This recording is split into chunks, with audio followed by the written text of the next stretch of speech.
Good morning, students. In this video, we discuss about some important topic that is the gift of nature is almost unultimated, and there's a variety of useful products are obtained from plants. Can you guess which lesson are you going to learn? Yeah, it is economic biology. Economic uses of plants are varied and therefore the scope for improvement and their cultivation is immense. Floriculture and horticulture have created considerable public awareness. In recent scenario, more emphasis is given to the progress of economic aspects of zoology like aquaculture, vermiculture, apiculture, and dairy farming, which are gaining more importance as animal based farming due to their economic and commercial values. Animal farming has now become an agro based entrepreneurship and is beneficial to rural farmers. Next slide we can see the horticulture. What is horticulture? Horticulture, it is a branch of agriculture that deals with the cultivation of fruits, vegetables and ornamental plants.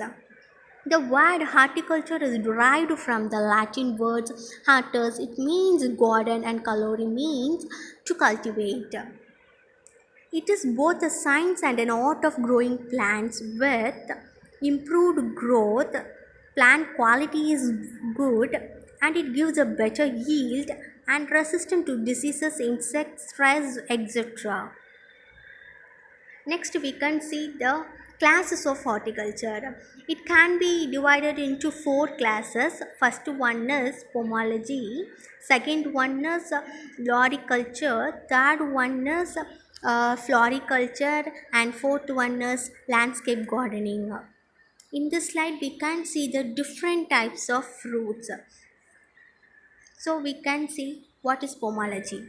It is a fruit farming. The term pomology is derived from the Latin word pomum. It means fruit and logy means study. It deals with development, enhancement of fruit quality, how to cultivate techniques, regulation of production periods and reduction of production cost of fruits. In next slide, we can discuss about the horticulture. It is a science of growing vegetables. Vegetable farming can be classified into kitchen gardening, commercial gardening, and vegetable foraging. Next slide, we can discuss about the kitchen gardening. What is kitchen gardening? Kitchen gardening is growing of vegetables in small scale at household. For example, beans, cabbage, lady's finger, tomato, brinjal, carrot, spinach, etc. Then we move on to the commercial gardening. What is commercial gardening? It is the production of vegetables in large scale and it can be sold in market. For example, tomatoes, chili, brinjal, etc. Then we move on to the vegetable forcing. What is vegetable forcing? Vegetable forcing, it is a method.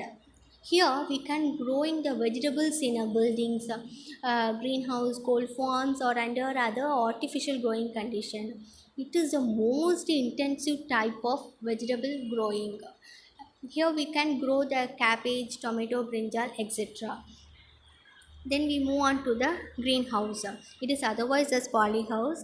It is a framed structure covered with transparent material to grow crops under partially or fully controlled environmental condition to get optimum growth and productivity. It is the fastest growing sector in agriculture worldwide. Then we can see the what are the advantages of greenhouse. First one is water requirement of crop is very low. Second one is yield is very high compared to outdoor cultivation. Third one is limited pesticide is needed. Here we can see the pic of greenhouse. Next we move on to the floriculture. In this slide we can see the more flowers. What is floriculture? It is the art of cultivation of flowering and ornamental plants in garden for beauty.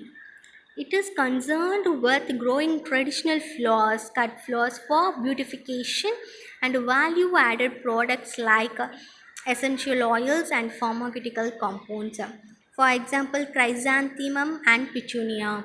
Next slide, we can see the two types of flowers. One is chrysanthemum and another one is petunia. Then we can see what are the uses of flowers. First one is for decoration purpose. Second one is for personal needs and religious and ceremonial offering. Third one is it increases a country's economy. Then we move on to the last one, that is landscape gardening. What is landscape gardening? It is a study of designing and constructing landscapes in homes, business friends, and public areas. Then we move on to the manuring. What is manure? It is an organic compound. The organic manures are predominantly and it can be derived from plant debris, animal feces, and microbes. They make the soil more fertile by adding nutrients like nitrogen, etc. Some animal manures. First, it consists of the feces and urine from the livestock like cattle, horse, pigs, sheep, chickens, turkeys, rabbits, etc. Manures from different animals have different qualities and different application. Next slide, we can see the sheep and goat manure. It contains higher nutrients than farmyard manure. It contains 3% nitrogen, 1% phosphorus pentoxide, and 2% potassium oxide. Then we can discuss about the compost. What is compost? It is a soil conditioner as well as a fertilizer. It is rich in nutrients. It is produced by the natural decomposition of organic matter such as crop residues, animal waste, food waste, industrial and municipal wastes by microorganism under controlled condition. In this slide we can see some worms, that is the earthworms. It is a this process is called the vermicompost. Vermicompost is a method of making compost with the help of a earthworm which generally live in soil. They eat biomass and excrete it in digested form. This compost is generally called vermicompost. Then we can see green manure. What is green manure? It is obtained by the collection and decomposition of green leaves, shrubs, and herbs growing in a wastelands. It improves soil structure, increases water holding capacity, and decreases soil loss by erosion. It also helps in reclamation of alkaline soils and reduce weed proliferation. It is a manure obtained from uncomposted green material derived from the leguminous plants.